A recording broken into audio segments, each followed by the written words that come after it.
සුබෝදෑසන සියලු දෙනාටම අද ලෝක මව්වරුන්ගේ දිනය. චුටි දෙයක් එකතු කරන්න හිතුණා.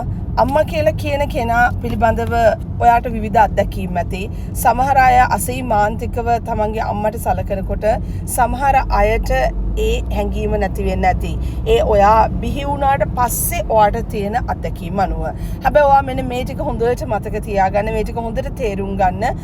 අද ඔයා මිනිස්සෙක් විදිහට මේ ලෝකේ ජීවත් වෙන්නේ ඔයාගේ අම්මා ඔයාව කුසට ආවට පස්සේ ගබ්සා කරන්නේ නැතුව මේ ලෝකෙට මේ ලෝකෙට බිහි කරපු නිසා. ඒ නිසා මොන දුකක් විඳලා හරි සමහරට ඔයාව දාලා යන්න යාට විවිධ හේතුන් තියෙන්න ඇති. ඒක පෞද්ගලික හේතුවක්. ඒක නිසා ඔයාව අංග සම්පූර්ණ පුද්ගලයෙක් විදිහට බිහි කරපු එකම ඇති. එතනින් පස්සේ ජීවිතේ ගොඩනගාගෙන යන්නේකේ වගකීම තියෙන්නේ අපි අතේ. මොකද දෙමාපියෝ අපිව මේ ලෝකෙට බිහි කරා කියලා ඉතුරු ටිකත් කරන්න අවශ්‍යතාවයක් නැහැ. ඔයාට හොඳට අතපය හතර තියෙනවා නම්, ඔයාගේ ඔළුව හොඳට වැඩ කරනවා නම්, ඒ හොඳටම ඇති අම්මා කරලා තියෙන දේ. ඒ නිසා කවදාවත් තමන්ගේ අම්මට වෛරයක් හිතන්නවත් එපා, තරහක් හිතන්නවත් එපා.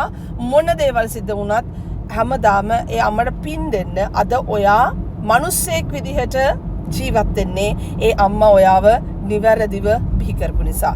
ඒ හොඳම ඇති. මොකද බුදුදහමට අනුව අපි විඥාණය කලින් තිබ ශරීරය අතරලා තමන්ට තියෙන පුණ්‍ය කර්මයට අනුව ඒ වෙලාව අපිට මනුෂ්‍ය ආත්මයක් ලබන්න පින තියෙනවා නම් ඒ පිනට අනුව අපිට මේ ජීවිතේ පැලවෙන්න කුසක් තිබුණ නැත්තම් ඒ මොහොත අපිට නැති වෙලා අපි වෙනත් ශරීරයකට යන්න ඉඩ තියෙනවා.